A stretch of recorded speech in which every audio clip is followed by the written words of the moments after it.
Do you even know yourself, the person that you are? Would you like to know yourself a little better? Then stay tuned in, because that's exactly what we're going to talk about here in this video today.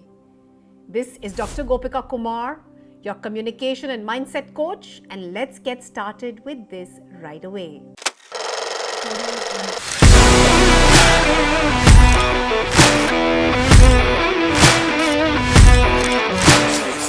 Who are we? Do we really know ourselves well? Do we really know the person that we call ourselves is us? Is it true? For us to really understand this concept, I'm going to very clearly segregate this into our two states of consciousness. The first state I'm going to refer that to as your conscious state.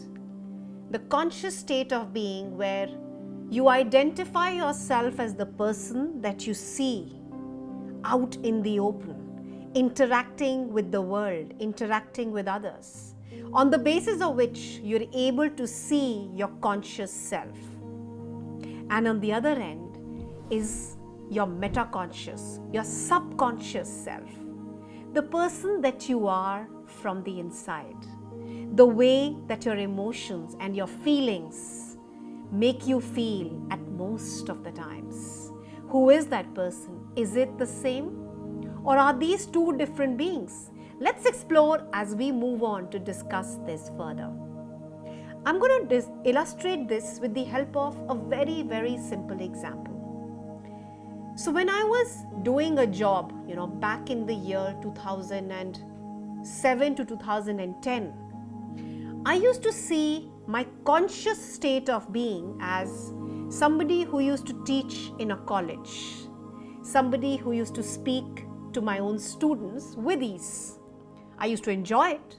It was a space of academics, and I knew all the subjects pretty much well because I was myself academically very, very strong. And consciously, I was always projecting myself as a person who's strong, who's disciplined, who knows what they're talking, and is always making a commitment to make sure that I do all my tasks to the T extremely well, meticulously. And that's how I always position myself in front of my own eyes. That's how I would see my personality. And if anybody would ask me, I would say, yes, I can do the desired task because I am capable of delivering lectures or sessions with students. And I was pretty much happy with the same as well. But later than ever, almost in the year about 2010, is the first time where I started to speak to institutions and corporates out of the blue about life skills, about soft skills. And I had never learnt about it or studied it as a part of my academics. This was just a flying word that was coming across into my state of being, I don't know, out of nowhere. And I was just wondering, why am I so captivated with this terminology that I want to talk about life skills as I move forward? And I had no clue about it, to that extent that I've also shared in one of my videos that how I actually approached one of the best schools in Delhi. And I approached them with a big, long proposal. And I said that I'm going to come and train your students in this specific space that we refer to as life skills. 2010, and imagine, then I had absolutely no clue. I had no experience. I had no baggage. I had no background. I had no degrees. I had no qualification. Where was it coming from? It was not coming from my conscious state of being or the personality that I wanted to cater to myself always. It was coming from my metaconscious state. And the metaconscious state is what I call as your subconscious state of mind, which always wanted to delve deeper that how can I contribute to my own personal growth and fulfillment? How can I cater and learn more about it and probably even help people in this specific space as well? And this space that I wanted to refer to, which was the space of life skills. Today, I clearly give complete credit to this meta-conscious state, which was my subconscious state, where I allowed myself to tap into that potential, because there were certain emotions, there were certain feelings that I wanted to tap into and get that become a part of me as well. Parallelly, I started to teach and I started to train in corporates. I started taking up assignments where I was getting an opportunity to speak about life skills, and I had no professional degree for it. But why was I doing it? It was only and only because of my culmination of my thoughts in my inner world, where I wanted to reach out to people with the facets of communication, of presentation, on soft skills, on time management, on conflict management, and many such interesting themes and topics. I started getting attracted to this side, and I knew that there was a higher state of me calling me into what we refer to today as a subconscious state. But how do we really tap into this state, Gopika, this subconscious state? And especially because this is also as much a part of you as much as you may want to defy it. So you could be working in a bank, but your subconscious state could always be calling you out as a musician. You could be working as a lawyer, but your subconscious state could always be calling you as a mathematician. There are always, we say, two sides to it.